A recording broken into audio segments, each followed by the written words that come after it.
welcome back to an all-new episode of Conflicts. Today we'll be reviewing a new bike by Vanpowers, a company you've seen before that makes a variety of e-bikes.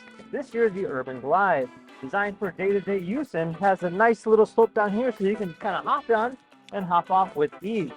Now, overall, it's definitely a really cool looking bike, and it's priced just about right as it's designed for a budget-friendly use. So in this episode, we'll be unboxing it as well as trying out and see exactly what it's all about. So if you guys wanted your own, check out the link down in the description, and without further ado, let's go ahead and rewind and unbox this thing. Alright, so check it out guys. So this here is the box that it came in. Overall, pretty standard compared to some of your other e-bikes. It is essentially a build-it-yourself kind of situation. However, majority of it is already pre-built, which we'll be looking at together. Now, just looking at the box, it does kind of explain that it does come with a variety of different tools. Talks about the frame size. You can go ahead and pick and choose based on your own liking, of course. And of course, this is a step-through design, so it's quite easy to hop on and hop off. Besides that, let's open this thing up. Alright, so inside here you can see that it's nicely packaged. Everything is kind of wrapped up and nicely organized. From what it looks like, it's just going to be a simple kind of build and setup. But yeah, definitely looks promising. Let's go ahead and take this thing out of the box and see what we're working with. Alright, so it looks pretty good and looks quite promising. Let's take this thing out here. Okay, and then as we're kind of opening it up, you do get a box here. So let's go ahead and see what's inside here. It's going to be majority of our accessories. Oh, that's nice. So yeah, these are the accessories that it came with. So we do get a nice looking tool set here. I have not seen that before. Everything's nicely laid out. Of course, we have our user manual and instruction guide. We do have our keys here, as well as a little keychain. That's neat. We have our charger, of course, our pedals. We have our bell. And then we have our little screen here to go ahead and control it. And then, of course, our headlight as well. Pretty cool stuff. All right, so let's go ahead and build ourselves an e-bike. All right, so check it out. So overall, it wasn't too complicated of a build. I do like the fact that it does come with a nice set of tools, and majority of it is just pretty much plug and play. Now, all the cables are color coded, so you want to make sure you align the colors correctly. When line up the little arrows so they're pointing at each other, it'll make your life a whole lot easier. Now, the screen itself is actually really beautiful, and I haven't seen a digital display like this before. It has a very futuristic, almost like an automotive vibe to it. It even says neutral right now. So you hit up, you can go into different gears, which we'll look at in just a little bit. But yeah, I mean, overall a great quality bike, and especially in this lighting, has a really nice eye candy popping feel. So let's go ahead and take it outside next and try it out. Alright, so we're outside here on this beautiful day, and overall I'd say it was definitely very easy to build. Now looking at it up close, you can see it from the front to the back. You have these nice off-road tires, allowing you to go ahead and go just about over anything. You have your headlight here on the front with the reflector.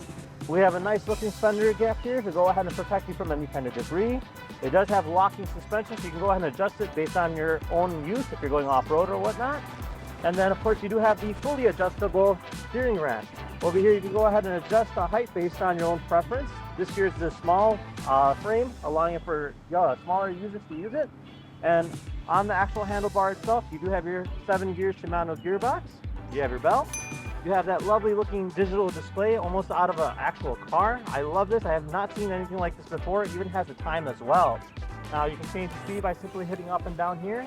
And you have a total of, looks like 5 gears based on that. Over here's our throttle, and you have your front and rear brakes.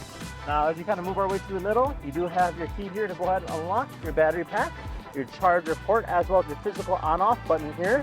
This is almost like a kill switch, think of it that way. And then as you kind of work on your way back here, you do have a nice rack here to go ahead and store different things. This holds up to 25 kilograms. And then you, of course, have your rear brake light. So overall, it's definitely a really cool looking e-bike that you can use for day-to-day use. Let's go ahead and hop on this thing and try it out. All right, so this thing definitely has some kick to it.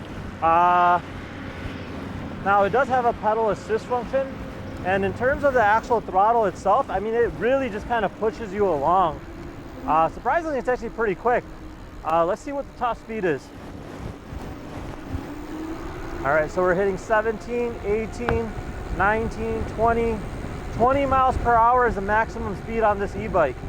And surprisingly, it feels like there's a lot more potential. But otherwise, I have to say it's actually got a very smooth transition of power. One thing to note is that the screen is actually very, very vibrant and very bright. And I think they did a great job with that.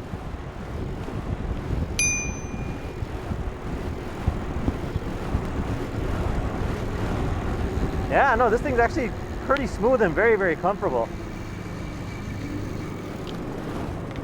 So let's go ahead and just take it around the block one more time and see how this thing handles.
So overall, I have to say this is probably one of the smoothest e-bikes I've ridden. Definitely is great for the bang for the buck and allows you to go ahead and go over anything with ease. Definitely something looking for city use or just kind of commuting, I would highly recommend it. For the fact that you can go ahead and customize it based off your own size, I would always look at the chart before you do purchase it. Now it is fully adjustable with a seat, but besides that, I mean, it's overall a great e-bike nonetheless. Now, if you guys have any questions, comment down below. Otherwise, we'll see you guys next time. Take care now. Bye-bye.